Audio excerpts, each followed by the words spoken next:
بسم اللہ الرحمن الرحیم۔ عزیز طلباء و طالبات، السلام علیکم۔ آج ہم بات کرنے والے ہیں اسپیچ ساؤنڈ ڈس آرڈر کے بارے میں، جو کہ DSM-5 میں کمیونیکیشن ڈس آرڈر کی ایک بڑی کیٹیگری کا دوسرا ڈس آرڈر ہے۔ سب سے پہلے آپ یہ دیکھیں کہ جب بھی آپ کے سامنے جو ہے وہ اسپیچ ساؤنڈ ڈس آرڈر کا نام لیا جاتا ہے تو آپ کے خیال میں اس کے معنی کیا ہو سکتے ہیں؟ کیا معنی آتے ہیں آپ کے دماغ میں اس کے؟ مثلا جب میں نے اس ڈس آرڈر کا نام سنا تھا اسپیچ ساؤنڈ ڈس آرڈر، تو میرے دماغ میں فوراً یہ خیال آیا تھا کہ یہ ساؤنڈ میں مسئلہ ہے، یعنی اسپیچ ساؤنڈ ڈس آرڈر کا مطلب ہو سکتا ہے کہ ہم بولنے کے لیے جو ساؤنڈ استعمال کرتے ہیں، یعنی جو الفاظ استعمال کرتے ہیں، ان کی پروڈکشن میں کوئی مسئلہ ہو سکتا ہے۔ یہ میں آپ کو پہلے بتا دوں کہ جب ہم بولنے کے لیے ساؤنڈ پروڈیوس کرتے ہیں تو ہماری ووکل کارڈ، ہماری زبان، ہمارا جا اور بہت سارے جو انٹرنل آرگنز ہوتے ہیں وہ اس میں شامل ہوتے ہیں ہمارا ساؤنڈ پروڈیوس کرنے میں۔ ایون کہ ہمارے لنگز جو ہیں وہ بھی جو ہے وہ اس میں شامل ہوتے ہیں۔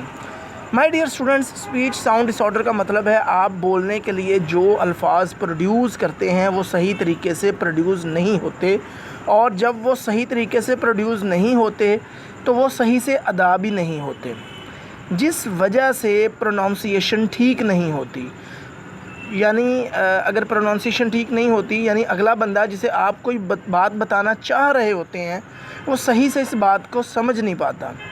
آپ نے دیکھا ہوگا بہت چھوٹے بچے جو ابھی صحیح سے الفاظ نہیں بنا پا رہے ہوتے، ان کی بات سمجھنے میں ہمیں کتنی دشواری کا سامنا کرنا پڑ رہا ہوتا ہے، کیونکہ وہ صحیح الفاظ بنا نہیں پا رہے ہوتے۔ اس وجہ سے ان کی پروننسیشن ٹھیک بھی نہیں ہوتی، اور ہم اس خراب پروننسیشن کی وجہ سے ان کی بات سمجھ نہیں پا رہے ہوتے، تو جس وجہ سے اور بھی بہت سارے مسائل کا سامنا کرنا پڑ رہا ہوتا ہے۔ ایسے بچوں یا بڑوں کو فرض کریں جب ہم کسی کو کوئی بات بتانے کی کوشش کر رہے ہوں اور اگلا بندہ ہماری بات نہ سمجھ پا رہا ہو تو ہمیں بار بار بتانا پڑ رہا ہوتا ہے۔